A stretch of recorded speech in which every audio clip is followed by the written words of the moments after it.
जय श्री कृष्ण, जय माताजी फ्रेंड्स। आज हूँ तमारा माटे लईने आवी छूं काठियावाड़ी आखी डूंगळीनुं शाक। ज्यारे आपणा घरमां कंई शाक ना होय अने आ शियाळानी ठंडी ऋतुमां बाजरीना रोटला जोड़े रोटली, भाखरी, परोठा, फुलका रोटली तमे कोई पणनी जोड़े खाई शको छो अने खावामां खूब ज टेस्टी लागतुं होय छे अने 10 થી 12 मिनिटनी अंदर बनी अने रेडी थई जतुं होय छे। हर गुजरातीओनी पसंद होय छे। घरमां होय के होटलमां जाय के ढाबामां जाय तो आखी डूंगळीनुं काठियावाड़ी लोको आ आखी डूंगळीनुं शाक खावानुं खूब ज पसंद करता होय छे। तो तमे पण घरे जरूरथी बनावजो अने कमेंटमां मने जरूरथी कहेजो के आ शाक तमने केवुं लाग्युं। तो चालो बनाववानी शरूआत करीए। काठियावाड़ी आखी डूंगळीनुं शाक। काठियावाड़ी आखी डूंगळीनुं शाक बनाववा माटे आपणे આવી નાની નાની ડુંગળી લેવાની છે। તો એના પોતરા કાઢી લઈએ। તો એને પેલા બધી ડુંગળીને પોતરા કાઢી અને સાફ કરી લો। ફ્રેન્ડ્સ, આપણે ડુંગળી છોલી અને રેડી કરી રાખી છે। તો હવે હું તમને એક કટ કરીને બતાવું। આવી રીતે અડધી ડુંગળીના વચ્ચે 4 કાપા કરવાના છે ટ્રોસમાં। તો આવી રીતે હું બધી ડુંગળીને કટ કરી લઉં કે જેથી જ્યારે આપણે એની ગ્રેવી બનાવીશું તો એની અંદર મસાલો જશે તો આપણી ડુંગળીનો સ્વાદ બહુ સરસ આવતો હોય છે। અને આ શાક ફ્રેન્ડ્સ આપણા ઘરમાં ક્યારે શાક ના હોય તો આ 10 થી 12 મિનિટની અંદર બનતું શાક છે અને રૂટીન મસાલામાંથી બનતું શાક છે। તો એ ફટાફટ પણ બની જતું હોય છે। તો આ રીતે આપણે કરી દીધી છે। હવે આને આપણે સેલો ફ્રાય કરી લઈએ। ફ્રેન્ડ્સ, મેં કઢાઈ મૂકી દીધી છે। એની અંદર આપણે 2 થી 3 મોટા ચમચા તેલ નાખીશું અને ડુંગળીને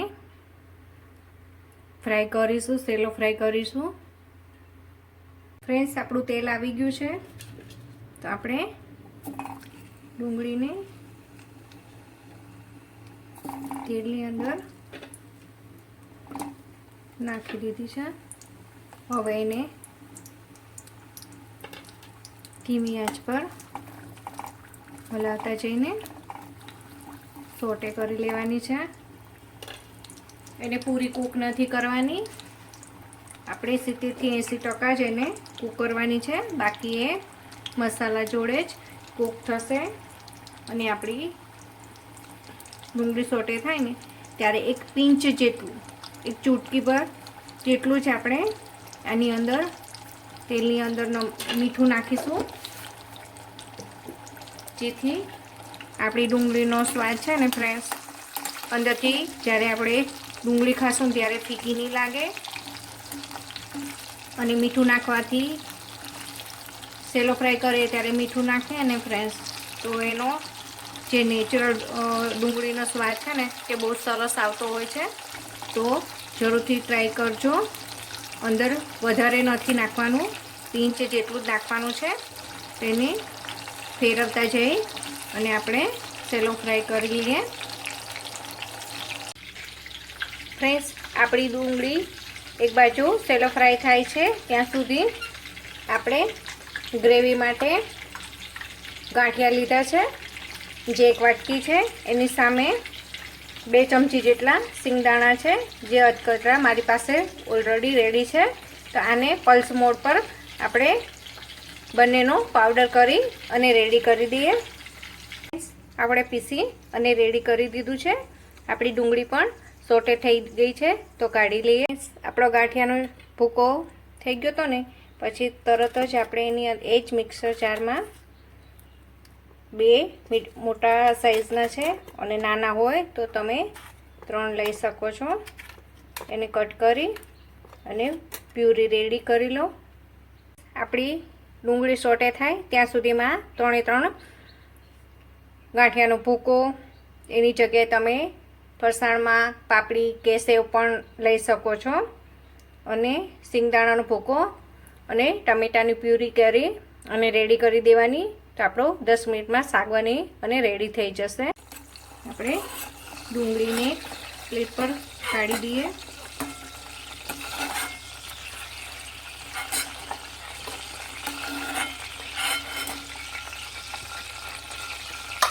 તેલ એક્સ્ટ્રા છે તો થોડું કાઢી લઈએ. આપણું તેલ ગરમ થઈ ગયું છે તો એમાં એક તમાલપત્ર નાખીશું, અડધી ચમચી રાઈ અને અડધી ચમચી જીરું અને હિંગ આપણે પછી નાખીશું. રાઈ ફૂટે એટલે એની અંદર 1 ચમચી આદુ મરચાં અને લસણની પેસ્ટ છે જેમાં એને સારી રીતે સાંતળી લેવાની છે.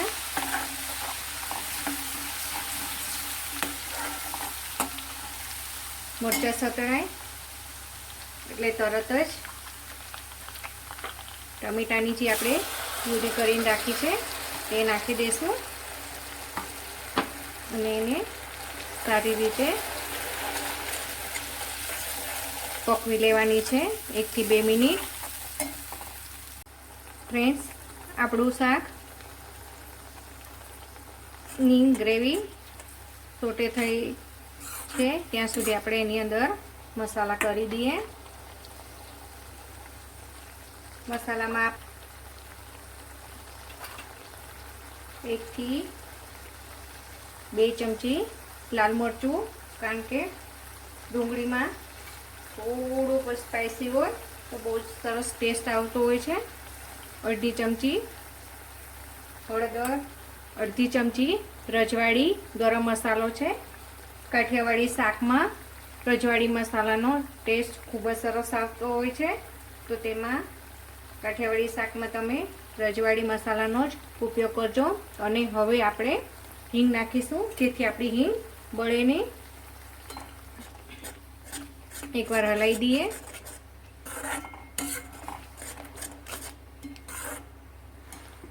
અને હવે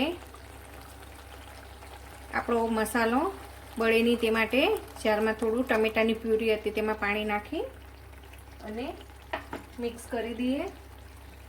હવે સ્વાદ અનુસાર આપણે અડધી ચમચી, તમે તમારા ક્વોન્ટિટી પ્રમાણે વધઘટ કરી શકો છો.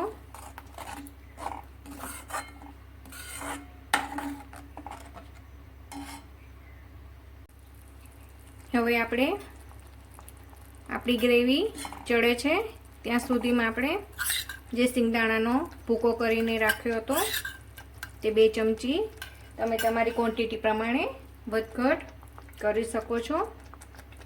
અને જે આપણે ગાંઠિયાનો ભૂકો કર્યો હતો તે આપણે નાખી અને સારી રીતે મિક્સ કરી અને તેલ છૂટું પડે ત્યાં સુધી આને સારી રીતે આપણે પકવીશું.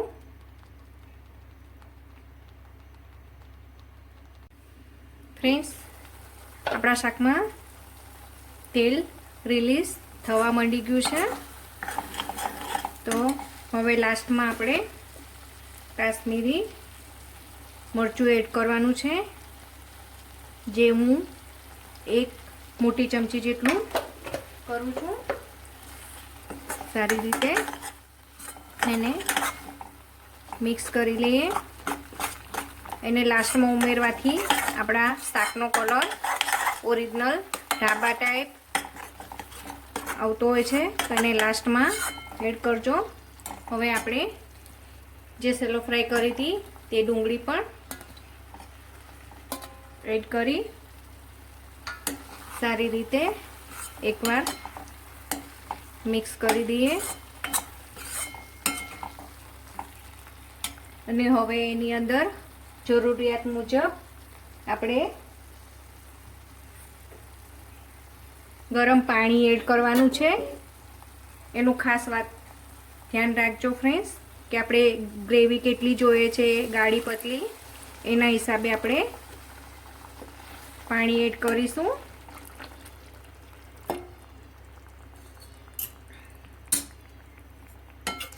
અને 2 થી 3 મિનિટ તેલ છૂટું પડે ત્યાં સુધી